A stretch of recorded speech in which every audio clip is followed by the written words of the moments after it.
दोस्तों, बहुत पुराने समय की बात है। किसी जंगल में बरगद का एक पेड़ था और उसी पेड़ पर एक हंस अपनी पत्नी हंसिनी के साथ रहा करता था। एक दिन हंस ने पूछा, तुम कहाँ थी? मैं बड़ी देर से तुम्हारा इंतजार कर रहा हूँ। इस पर हंसिनी कहने लगी, अरे स्वामी, मैं अपनी एक सहेली से मिलने के लिए चली गई थी। इतना सुनकर हंस बड़ा उदास हो गया, लेकिन हंसिनी को इससे कोई फर्क नहीं पड़ा, बल्कि वह तो स्वादिष्ट भोजन को देखकर बहुत खुश हो गई और बड़े ही प्रेम से सारा भोजन चट कर गई। भोजन करने के बाद वह अपने पति हंस से कहती है, स्वामी, मजा आ गया। मेरी इच्छा है कि आप कल भी ऐसे ही स्वादिष्ट भोजन लेकर आएं, जिससे मेरा मन भर जाए। इतना कहकर हंसिनी सोने चली गई। हंस को रात भर नींद नहीं आई। हंस रात भर सोचता रहा कि उसकी पत्नी ने उसे झूठ क्यों कहा। सुबह हुई तो हंस अपने मित्र कोयल से मिला और बड़े ही दुख के साथ उसे सारी घटना बता दी। तब कोयल कहने लगा, मित्र, क्या जमाना आ गया है। मैं तो सोचता था कि मनुष्य ही अपने स्वार्थ के लिए एक दूसरे को धोखा देता है और अपने चरित्र पर दाग लगाने से पहले एक बार भी नहीं सोचता, लेकिन अब तो ऐसा लगता है कि संसार में कोई भी भरोसे के योग्य नहीं रहा। दोस्तों, हंस बड़ा ही भोला भाला था। उसने कहा, मित्र कोयल, धोखा? कैसा धोखा? मैं समझा नहीं। इस पर कोयल कहने लगा, मित्र, तुम बहुत भोले भाले हो। मैं तुम्हें एक स्वार्थी मनुष्य की कहानी सुनाता हूँ और उस कहानी को सुनने के बाद तुम्हें स्वार्थ क्या होता है और धोखा क्या होता है, यह पूरी तरह से समझ में आ जाएगा। हंस कहने लगा कि ठीक है मित्र, आप कहानी सुनाइए। तभी कोयल कहानी सुनाते हुए कहता है, बहुत समय पहले की बात है। एक नगर जो कि नदी के किनारे बसा हुआ था, उसका नाम था चंद्रगढ़। उस नगर में एक बड़ा ही दयावान राजा रहता था और वह राजा अपनी रानी से बहुत प्रेम करता था। एक दिन राजा के राजमहल में रानी को एक बेटा हुआ। इसी खुशी में राजा ने अपने दरबार में नृत्य का आयोजन किया और इस नृत्य सम्मेलन में भाग लेने के लिए गांव से कुछ लड़कियां आ गईं। शाम का समय था, नृत्य कला का आयोजन चल रहा था। तभी राजा की नजर अचानक एक सुंदर लड़की पर पड़ी, जिसका नृत्य देखकर राजा उस पर मोहित हो गया।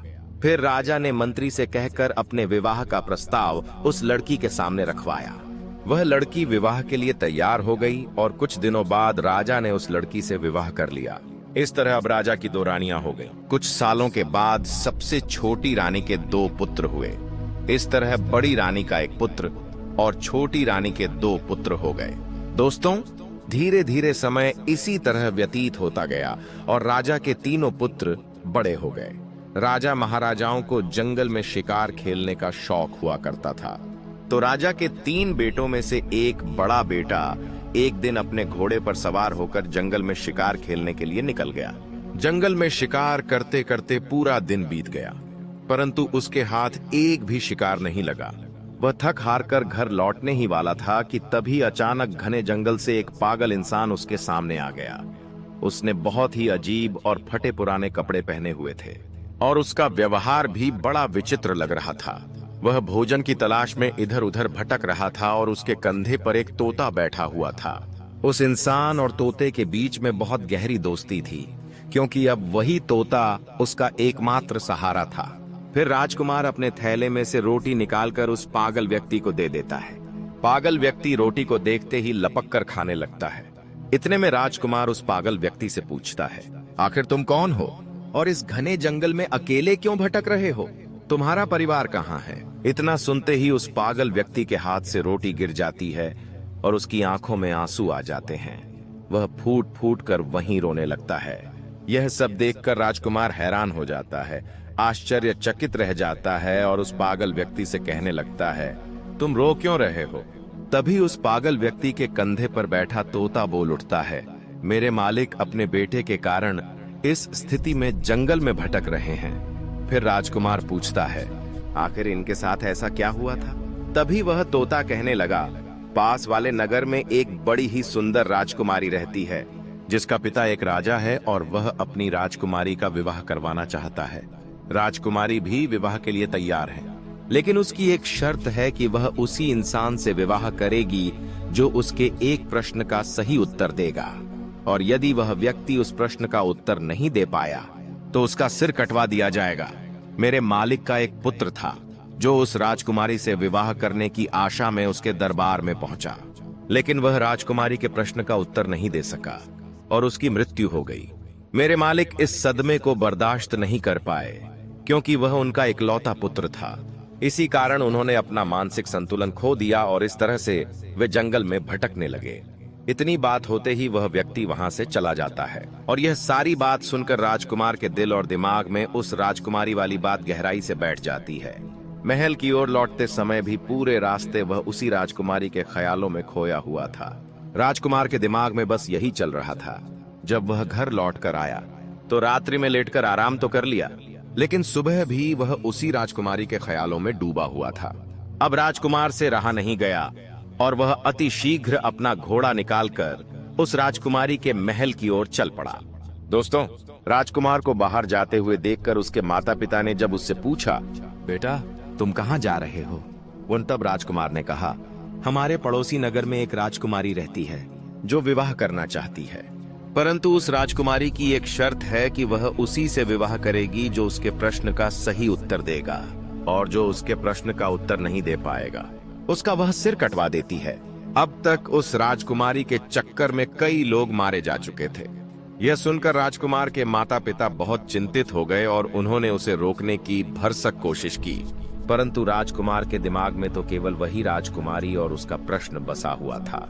इसलिए वह अपने माता पिता की बात नहीं मानता और उसी राजकुमारी की तलाश में वहां से निकल पड़ता है। जब वह महल की ओर बढ़ता है और राजकुमारी के महल में पहुंचता है तो वहां उसने राजकुमारी को देखा। वह राजकुमारी परम सुंदरी थी और राजकुमार उसकी रूप राशि को देखकर मंत्रमुग्ध हो गया। वह बस उसे देखता ही रह गया। फिर उसने राजकुमारी के पास जाकर अपने आने का कारण बताया और विवाह का प्रस्ताव रख दिया। तब राजकुमारी कहने लगी, मैं विवाह करने के लिए तैयार हूँ, लेकिन आपको पहले मेरे एक प्रश्न का उत्तर देना होगा, तभी मैं आपसे विवाह कर पाऊंगी, और अगर आप मेरे प्रश्न का उत्तर नहीं दे पाए तो आपका सिर कटवा दिया जाएगा। राजकुमार ने इस शर्त को बड़ी सहजता से स्वीकार कर लिया, क्योंकि अब उसके मन में केवल वही राजकुमारी बस चुकी थी। उसने कहा, राजकुमारी आप पूछिए, आपका क्या प्रश्न है? मैं उत्तर देने के लिए पूरी तरह तैयार हूँ। फिर राजकुमारी ने वही प्रश्न पूछा जो वह अब तक कई लोगों से पूछती आ रही थी। जब राजकुमार ने प्रश्न सुना तो वह हैरान रह गया। उसे उस प्रश्न का कोई उत्तर नहीं सूझा और जब वह उसका उत्तर नहीं दे पाया तो उसका सिर कटवा दिया गया। दोस्तों, आखिर ऐसा कौन सा प्रश्न था जो राजकुमारी हर व्यक्ति से पूछती थी, लेकिन कोई भी उसका उत्तर नहीं दे पाता था, जिसका जवाब आज तक कोई नहीं दे सका था? उधर राजमहल में सभी लोग राजकुमार की वापसी का इंतजार कर रहे थे, लेकिन जब वह घर लौटकर नहीं आया तो मंझले राजकुमार ने विचार किया कि वह उस राजकुमारी के पास जाकर अपने बड़े भाई का पता लगाएगा। वह अपने घर वालों से अनुमति लेकर उस राजकुमारी के महल की ओर चल पड़ा, लेकिन जैसे ही राजकुमारी उसके सामने आई तो वह राजकुमार भी उसके सुंदर रूप को देखकर मोहित हो गया और मन ही मन सोचने लगा, यह कितनी सुंदर स्त्री है, काश मैं इससे विवाह कर पाता। लेकिन फिर भी राजकुमार ने राजकुमारी से पूछा, मेरे बड़े भाई कहाँ हैं? इस पर राजकुमारी ने कहा, मुझे इसके बारे में कुछ भी पता नहीं है। यह सब बातें सुनकर वह राजकुमार सोच में पड़ गया और तभी राजकुमारी राजकुमार से कहती है, क्या सोच रहे हो? राजकुमारी की बात सुनकर वह राजकुमार कहता है, आप कितनी सुंदर हैं, मैं आपसे विवाह करना चाहता हूँ। इस पर राजकुमारी कहती है, मैं आपसे विवाह तो कर लूंगी, लेकिन पहले मेरी एक शर्त है, आपको मेरे प्रश्न का उत्तर देना होगा। यदि आपने मेरे प्रश्न का सही उत्तर दे दिया तो मैं आपसे विवाह कर लूंगी, लेकिन यदि आप उत्तर नहीं दे पाए तो आपका सिर कटवा दिया जाएगा।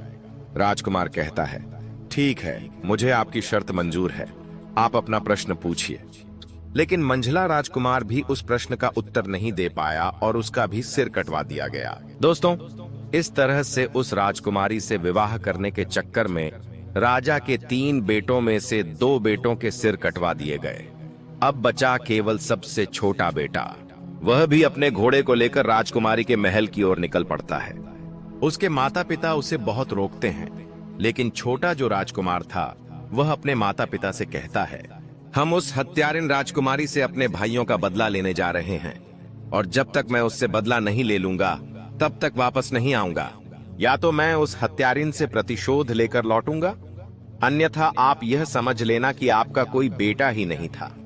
राजकुमार के माता पिता ने उसे रोकने की बहुत कोशिश की, लेकिन वह प्रतिशोध की आग में जलता हुआ राजकुमारी से बदला लेने के उद्देश्य से सीधे उसके महल की ओर निकल पड़ता है। दोस्तों, रास्ते में जाते जाते उस लड़के ने विचार किया कि जैसे मेरे दोनों भाई मारे गए हैं, अगर मैं भी वैसे ही मारा गया तो मैं अपने प्रतिशोध का बदला कैसे ले पाऊंगा, लेकिन मैं जाऊंगा तो जरूर। कुछ सोचने समझने के बाद उसने क्या किया कि राजकुमारी के महल से थोड़ी दूरी पर एक बगीचा पड़ता था। उसने अपने घोड़े को वहीं छोड़ दिया और स्वयं उस बगीचे के अंदर चला गया। राजकुमारी वसुंधरा अक्सर उस शांत वातावरण में विश्राम करने के लिए वहीं आती थीं। उसी बगीचे में एक सरोवर था और उस सरोवर के किनारे वह राजकुमार आम व्यक्ति की तरह सामान्य वेशभूषा में जाकर खड़ा हो गया। जब वह सरोवर के पास खड़ा था, तभी राजकुमारी वसुंधरा अपनी कुछ सहेलियों के साथ उसी बगीचे में आ पहुंची। कुछ समय बाद राजकुमारी ने अपनी एक सहेली से कहा, हमें पानी लाकर दो, बहुत तेज प्यास लगी है। राजकुमारी की यह बात सुनकर उसकी एक सहेली हाथ में बर्तन लेकर उसी सरोवर के पास जल लेने के लिए जाती है, जहां वह राजकुमार पहले से ही खड़ा था। जब राजकुमारी की सहेली रूपाली उस राजकुमार को देखती है, तो उसके रूप और व्यक्तित्व को देखकर वह मोहित हो जाती है। सरोवर से जल भरकर वह राजकुमारी वसुंधरा को पानी पिलाती है और फिर तुरंत वापस उसी सरोवर के पास लौट जाती है।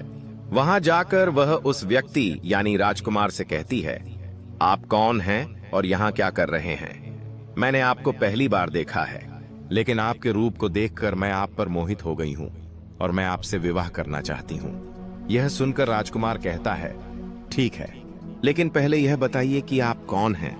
तब वह लड़की कहती है, मैं इस राज्य की राजकुमारी वसुंधरा की सहेली हूँ और मेरा नाम रूपाली है। यह सुनकर राजकुमार सोचता है कि यह तो उसी राजकुमारी की घनिष्ठ सहेली है, इसके माध्यम से ही मैं राजकुमारी के रहस्य को जान सकता हूँ। फिर वह राजकुमार चतुराई से राजकुमारी की सहेली रूपाली के साथ उसके घर चला जाता है। रूपाली अपने आंगन में चारपाई बिछाकर उस राजकुमार को बैठा देती है और प्रेम पूर्वक उसके साथ भोजन करवाती है। फिर वह मुस्कुराते हुए कहती है, आप क्या सोच रहे हैं? आप मुझ पर विश्वास कीजिए, मैं आपको कभी धोखा नहीं दूंगी, क्योंकि मैं आपके रूप और स्वभाव पर पूरी तरह से मोहित हो चुकी हूँ। मैं आपसे प्रेम करने लगी हूँ। जब राजकुमार यह सब बातें सुनता है, तो उसकी आंखों से आंसुओं की धारा बहने लगती है और वह रोने लगता है। भावुक होकर वह कहता है, मैं सरोवर के किनारे यूं ही नहीं घूम रहा था, बल्कि इसका एक बड़ा कारण है। तुम्हारी जो राजकुमारी वसुंधरा है, वह बहुत ही निर्दयी और हत्यारिन है। उसने अब तक अनेकों युवकों के सिर कटवा दिए हैं और उन्हीं में मेरे 2 बड़े भाई भी शामिल हैं। मैं अपने भाइयों की हत्या का बदला लेने आया हूँ।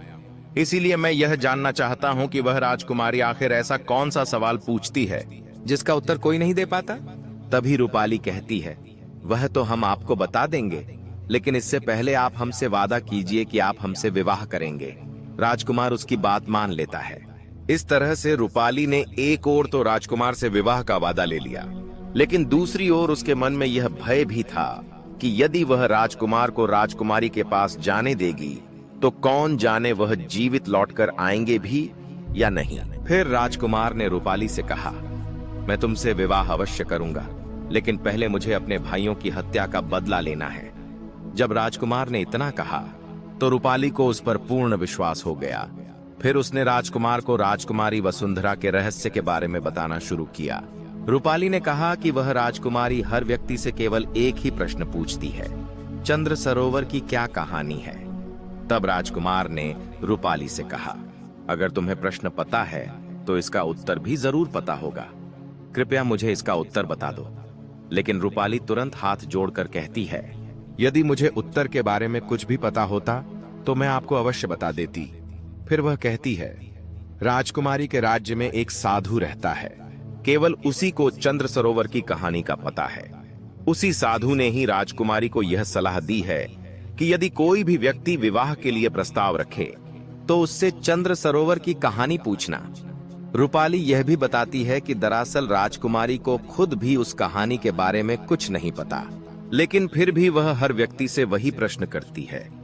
क्योंकि वह साधु से प्रेम करती है और उसी की बात मानती है। यह सब सुनकर राजकुमार ने कहा, चलो ठीक है, तुमने हमारा काम थोड़ा आसान कर दिया है। अब हम जाकर पहले चंद्र सरोवर की कहानी के बारे में पता करते हैं कि इस कहानी का क्या मतलब है। आप यहीं पर मेरा इंतजार करिए और हम लौटकर वापस जरूर आएंगे। तभी रूपाली कहती है, राजकुमार, चंद्र सरोवर की कहानी कहाँ मिलेगी? मैं आपको यह भी बता सकती हूँ, लेकिन वहां से जिंदा लौटना मुमकिन नहीं है। वहां आप जिंदा नहीं बच पाओगे, और यदि पहुंच भी गए तो वापस नहीं लौट पाओगे। राजकुमार कहने लगा, क्यों नहीं लौट पाएंगे? तभी रूपाली कहने लगी, रास्ते में बहुत खतरा है, इसलिए आप वहां मत जाइए।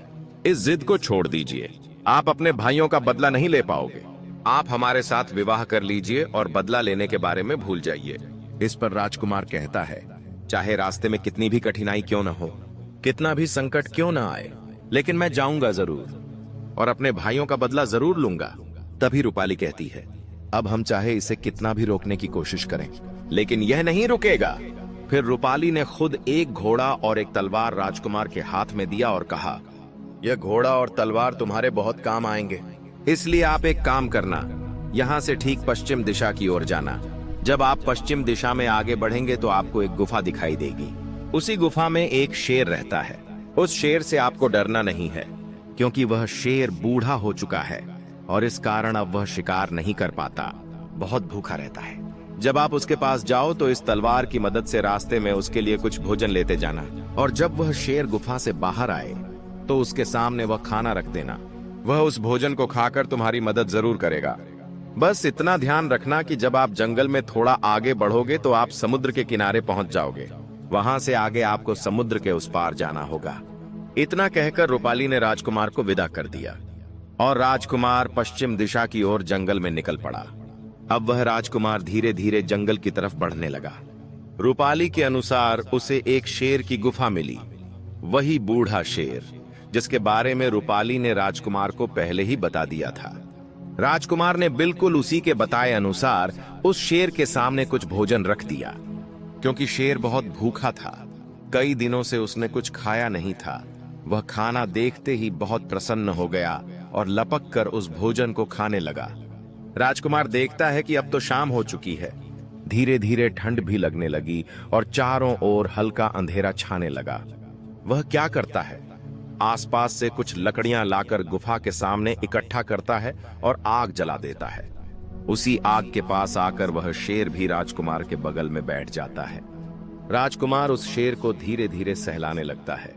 कुछ समय बाद राजकुमार को नींद आ जाती है और वह वहीं गुफा के पास सो जाता है। अगली सुबह जब सूरज की किरणें जंगल में फैलती हैं, तो राजकुमार जागता है। अब वह उस शेर के साथ जंगल में पश्चिम दिशा की ओर आगे बढ़ने लगता है। चलते चलते राजकुमार को आगे कई मुसीबतों का सामना करना पड़ता है।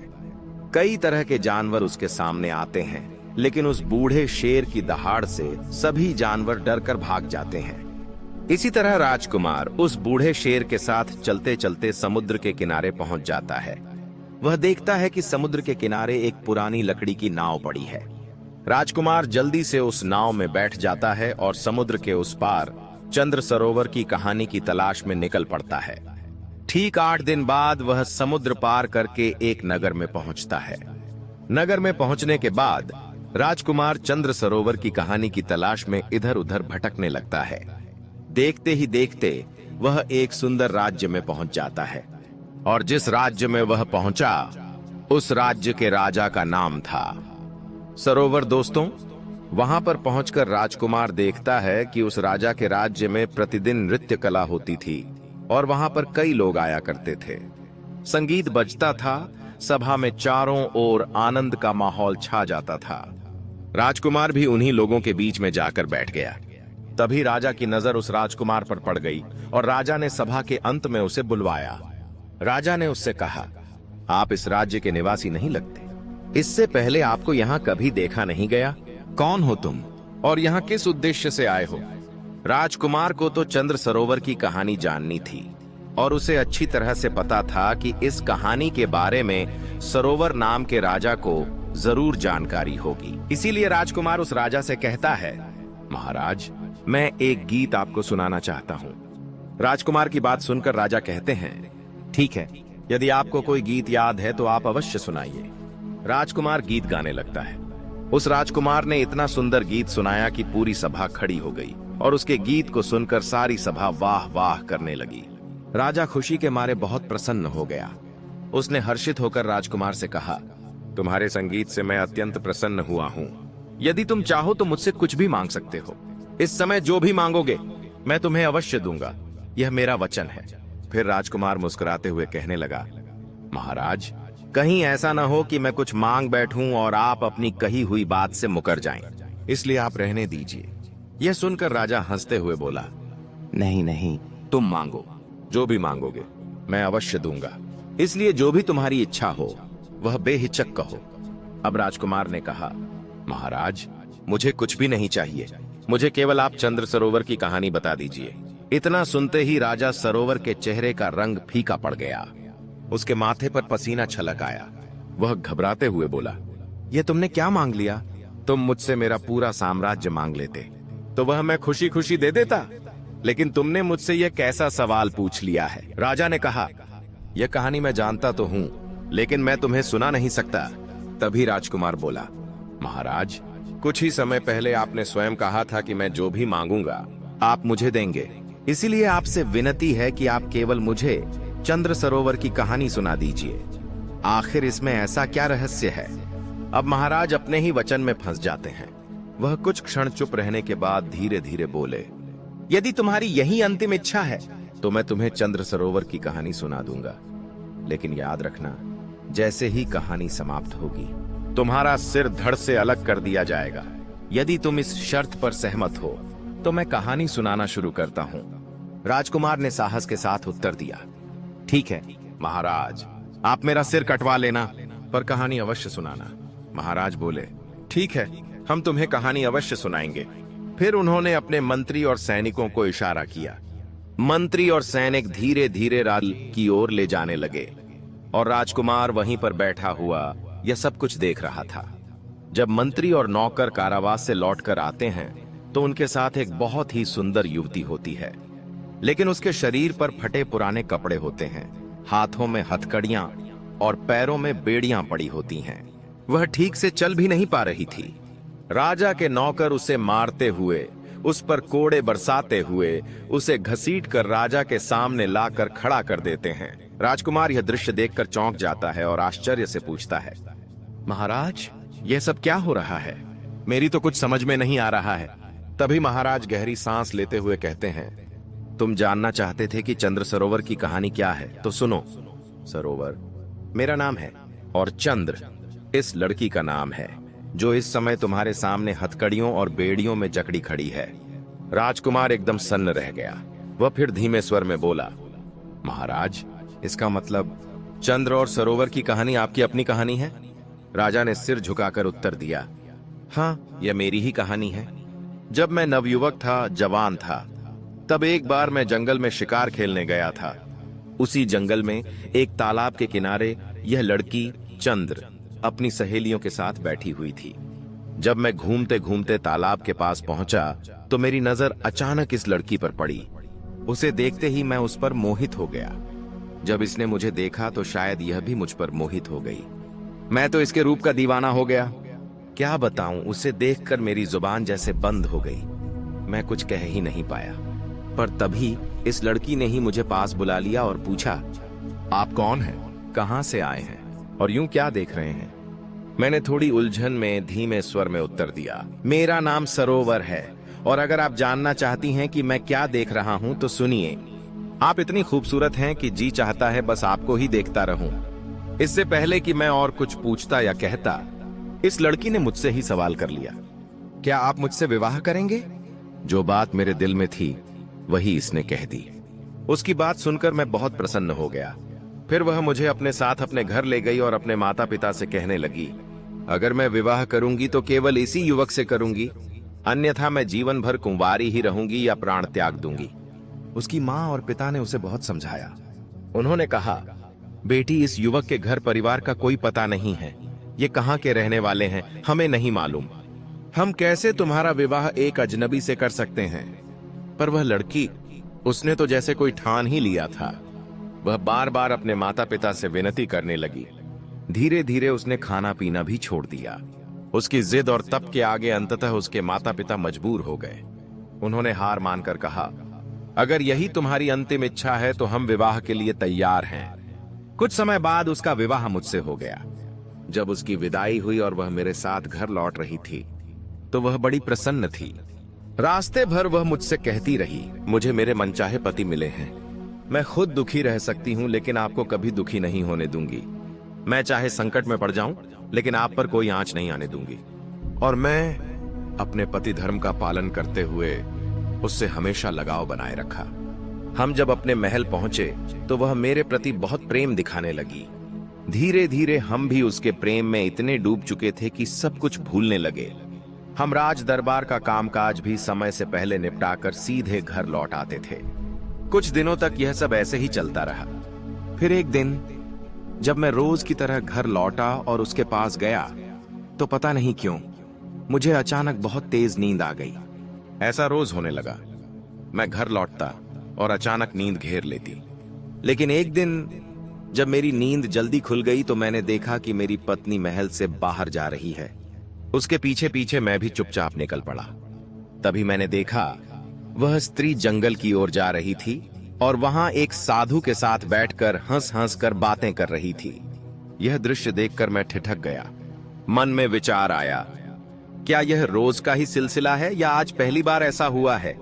मैं बिना कुछ बोले चुपचाप वहां से वापस महल लौट आया। इतना कहते ही राजकुमार बेचैन हो उठा और बोला, आगे क्या हुआ महाराज? तभी महाराज ने राजकुमार से कहा, उस दिन मेरा पूरा दिन उसी के बारे में सोचते सोचते निकल गया। दूसरे दिन भी मैं उन्हीं ख्यालों में डूबा रहा और कब शाम हो गई पता ही नहीं चला। शाम के समय उसने मुझे भोजन बना कर दिया, लेकिन उस दिन मैंने जानबूझकर वह भोजन नहीं खाया। मैंने निश्चय कर लिया था कि आज चाहे कुछ भी हो जाए मैं सोऊंगा नहीं। रात को मैं उससे बातें करता रहा। जब देर रात हो गई तब उस स्त्री ने मुझसे कहा, प्रियवर अब बहुत देर हो चुकी है, कृपया सो जाइए। तब मैंने सोने का नाटक किया, आंखें बंद कर लीं, लेकिन भीतर से पूरी तरह जाग रहा था। जैसे ही उसे यकीन हुआ कि मैं सो गया हूं, वह चुपचाप महल से बाहर निकल गई। मैं भी उसके पीछे पीछे गया और जो देखा उसने मेरी आत्मा हिला दी। वह स्त्री उसी साधु के पास पहुंची थी। साधु उसके सामने खड़ा था और हाथ में डंडा लिए हुए गुस्से में बोल रहा था, आज आने में इतनी देर क्यों कर दी? कहां थी अब तक? वह स्त्री डरते हुए हाथ जोड़कर बोली, स्वामी क्षमा कीजिए, मेरे पति आज देर से सोए इसलिए आने में देरी हो गई। फिर उसने जो कहा वह सुनकर मेरी रूह कांप गई। वह बोली, लेकिन अगली बार ऐसा नहीं होगा। मैं उनके भोजन में जहर मिला दूंगी, उन्हें सदा के लिए सुला दूंगी और फिर आपके पास ही आ जाऊंगी। इतना सुनते ही मेरे शरीर में जैसे आग लग गई। मुझे बहुत तेज पसीना आने लगा और मैं कांपने लगा। लेकिन तभी उस साधु की नजर मुझ पर पड़ गई और तभी उस साधु ने उस स्त्री से कहा, उस पेड़ के पीछे कोई मुझे देख रहा है। फिर यह चंद्र नाम की स्त्री जो तुम्हारे सामने खड़ी है मेरी ओर देखती है और जोर से चिल्लाती है, यह तो मेरे पति हैं, आप इन्हें मार डालिए। बस फिर क्या था, मैं अकेला था और ये दोनों साधु और यह स्त्री मुझ पर टूट पड़े। उन्होंने मुझ पर आक्रमण कर दिया। हमारे बीच जोरदार लड़ाई छिड़ गई। मैं लड़ते लड़ते नीचे गिर पड़ा। उस साधु ने मुझे कसकर दबोच लिया और तभी यह स्त्री तलवार लेकर मेरे सीने पर चढ़कर बैठ गई। मैं पूरी तरह बेबस था, मौत बिल्कुल सामने खड़ी थी। तभी अचानक वह साधु न जाने क्यों मुझे छोड़कर वहां से भाग खड़ा हुआ। मुझे कुछ समझ में नहीं आया और ठीक उसी पल जब यह स्त्री मुझे तलवार से मारने वाली थी, मैंने एक झटके में उसे नीचे गिरा दिया और उसी तलवार से उसे बंदी बना लिया। उसे पकड़कर मैं अपने साथ यहां ले आया। इतना कहते कहते राजा थोड़ी देर के लिए शांत हो गए। तब राजकुमार ने धीरे से पूछा, महाराज, लेकिन उस साधु का क्या हुआ? राजा ने गहरी सांस ली और बोले, बाद में हमें जानकारी मिली कि वह साधु समुद्र के उस पार वसुंधरा नाम की एक राजकुमारी है, उसी के राज्य में जाकर के छिप गया है। तब राजकुमार को महाराज की पूरी बात समझ में आ गई। अब मैंने अपने वादे के अनुसार आपसे पूरी कहानी सुन ली है। अब आप भी अपने वचन के अनुसार सिर कटवाने के लिए तैयार हो जाइए। इतने में राजकुमार ने कहा, महाराज आप मेरा सिर अवश्य कटवा लीजिएगा, लेकिन उससे पहले कृपया मुझे यह बता दीजिए कि उस वसुंधरा नाम की राजकुमारी ने उस साधु को अपने राज्य में क्यों छिपाया और अब तक उसे क्यों बचा कर रखा है। राजा सरोवर इस प्रश्न का उत्तर नहीं दे सके। तब राजकुमार ने कहा, महाराज, इसका उत्तर मैं आपको देता हूँ। वह साधु उस राजकुमारी को अपने जाल में फंसाए हुए है। वह राजकुमारी उसके बहकावे में आकर अब तक कई निर्दोष लोगों के सिर कटवा चुकी है। इसीलिए मैं चंद्र और सरोवर की कहानी जानने के लिए आया था, ताकि उसे उसके किए की सजा दिला सकूं। राजकुमार ने महाराज को सारी बात विस्तार से बताई। राजकुमार की बात सुनकर महाराज भावुक हो गए और बोले, राजकुमार, तुमने मेरी आंखें खोल दी। मैं तुम्हारी नीयत और सत्य के लिए लड़ने की भावना से प्रभावित हूं, इसलिए मैं तुम्हारी जान नहीं लूंगा, बल्कि तुम्हें सम्मान पूर्वक विदा करूंगा। अब राजकुमार वापस उस वसुंधरा नाम की राजकुमारी के महल की ओर चल देता है। कुछ दिनों की कठिन यात्रा के बाद वह राजकुमारी वसुंधरा के महल में पहुंच जाता है। महल में पहुंचकर वह राजकुमारी से कहता है, मुझे आपसे विवाह करना है। राजकुमारी वसुंधरा उत्तर देती है, आपको पहले मेरे एक प्रश्न का उत्तर देना होगा, तभी मैं आपसे विवाह करूंगी। यदि आप मेरे प्रश्न का उत्तर नहीं दे पाए तो मैं आपका सिर कटवा दूंगी। राजकुमार को तो पहले से ही पता था कि राजकुमारी वसुंधरा कौन सा प्रश्न पूछने वाली है, इसलिए वह निडर होकर सारी शर्तें स्वीकार कर लेता है और कहता है, हाँ पूछो, तुम्हारा कौन सा प्रश्न है? मैं उत्तर देने के लिए पूरी तरह तैयार हूं, लेकिन तुम शायद मेरा उत्तर सुनकर अपने क्रोध पर काबू नहीं रख पाओगी। अब राजकुमारी वसुंधरा सोच में पड़ जाती है, आखिर ऐसा कौन सा उत्तर होगा जो मुझे क्रोधित कर देगा? लेकिन वह उस बात पर ध्यान नहीं देती और कहती है, आप उत्तर बताइए। क्योंकि राजकुमारी उस साधु के प्रेम में अंधी होती है, उसे राजकुमार की गंभीर चेतावनी का असर नहीं होता। तब राजकुमार धीरे से कहता है, ठीक है, सुनो, अब मैं तुम्हें चंद्र और सरोवर की पूरी कहानी सुनाता हूं। और जैसे ही कहानी पूरी होती है तो राजकुमारी कहने लगती है, ऐसा क्या था इस कहानी में जिससे मुझे क्रोध आना चाहिए था? राजकुमार बोला, जिस साधु के प्रेम में तुम अंधी हो चुकी हो, वही साधु जिसने महाराज सरोवर के साथ विश्वासघात किया था, वह वहां से भागकर समुद्र के इस पार तुम्हारे राज्य में आकर छिप गया है। यह सुनकर राजकुमारी वसुंधरा को विश्वास नहीं होता। वह तुरंत राजमहल से निकल जाती है और अपने राज्य में उस साधु के स्थान पर पहुंचती है। राजकुमार भी उसके पीछे पीछे वहां आता है। जब वे वहां पहुंचते हैं तो राजकुमारी वसुंधरा सीधे उस साधु से पूछती है, तुम कौन हो? साधु घबरा जाता है और कुछ भी उत्तर नहीं दे पाता। अब राजकुमारी वसुंधरा को पूरा विश्वास हो जाता है कि यह वही साधु है जिसने महाराज सरोवर को धोखा दिया था। अब राजकुमारी वसुंधरा क्रोध से कांपती हुई उस साधु से कहती है, तुम्हारे चक्कर में कई लोगों का सिर कटवाया गया। राजकुमारी वसुंधरा ने कठोर स्वर में कहा, तुमने खुद उन सभी लोगों को जंगल में ले जाकर उनका सिर काटा है। अब तुम्हें भी उसी अपराध की सजा मिलेगी। तुम्हारा भी सिर इस राज्य की प्रजा के सामने कटवाया जाएगा। इतने में वह साधु कांपते हुए कहने लगा, राजकुमारी जी, कृपा कीजिए, मुझे क्षमा कर दीजिए। मैंने किसी की जान नहीं ली है। वे सभी लोग आज भी जीवित हैं। तभी साथ खड़ा राजकुमार आगे आया और गंभीर स्वर में बोला, यदि वे लोग जीवित हैं तो हमें बताओ वे कहां हैं, जल्दी बताओ। साधु डर के मारे कांपने लगा और बोला, मैं आपको उनके पास ले चलता हूं। फिर वह साधु राजकुमारी वसुंधरा और राजकुमार को एक निर्जन स्थान पर ले गया, जहां उसने सभी लोगों को कैद करके रखा था। वह वास्तव में एक कपटी तस्कर था और उन लोगों को बेचने की योजना बना रहा था। राजकुमार ने तुरंत उन सभी कैदियों को मुक्त कराया। उसी स्थान पर उसके दोनों बड़े भाई भी जीवित अवस्था में मिल गए। राजकुमार ने उन्हें गले लगाकर भावुक स्वर में कहा, भैया, आप दोनों को फिर से देखकर मेरा जीवन सफल हो गया। उसके बाद राजकुमार ने राजकुमारी वसुंधरा की एक सहेली की ओर मुड़कर कहा, आपका बहुत बहुत धन्यवाद, और आप ही के कारण मैं अपने भाइयों से मिल पाया हूं। मुझे तो लग रहा था कि मेरे दोनों बड़े भाई कब के मर चुके होंगे। राजकुमार भावुक स्वर में बोले। इसके बाद उन्होंने राजकुमारी वसुंधरा की ओर देखकर कहा, जीवन में कभी भी किसी इंसान पर अंधा विश्वास नहीं करना चाहिए जब तक कि उसके बारे में पूरी जानकारी न हो, क्योंकि अधिकतर लोगों के भीतर कोई न कोई स्वार्थ छिपा होता है और उसे पूरा करने के लिए वे किसी भी हद तक जा सकते हैं। राजकुमार की बातें सुनकर राजकुमारी वसुंधरा की आंखें भी भर आईं। उसने चुपचाप सिर झुका लिया, जैसे उसे अपने व्यवहार पर ग्लानि हो रही हो।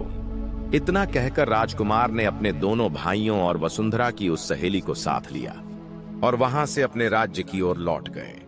दोस्तों, इस तरह से कहानी के अंत तक पहुंचते हुए कोयल हंस से कहता है, मित्र, जब कोई मनुष्य या प्राणी अपने स्वार्थ को छुपाकर दूसरों से मेल जोल बढ़ाता है तो वह अपने ही लोगों को धोखा देकर अपना मतलब निकालता है और उसके साथ रहने वालों को इसकी भनक तक नहीं लगती। दोस्तों, इस कहानी चंद्र और सरोवर से हमें एक बहुत महत्वपूर्ण शिक्षा मिलती है। हमें कभी भी किसी पर आंख मूंद कर भरोसा नहीं करना चाहिए। बिना उस व्यक्ति को समझे उसकी बातों में आकर अपनों के साथ विश्वासघात नहीं करना चाहिए, ना ही किसी की भावनाओं से खेलना चाहिए। तो दोस्तों, आपको यह कहानी कैसी लगी? एक प्यारा सा कमेंट करके जरूर बताइए। अगर यह वीडियो आपको अच्छा लगा हो तो लाइक जरूर कीजिए, अपने दोस्तों के साथ शेयर कीजिए और चैनल को सब्सक्राइब करने की कृपा जरूर करें। जय माता दी।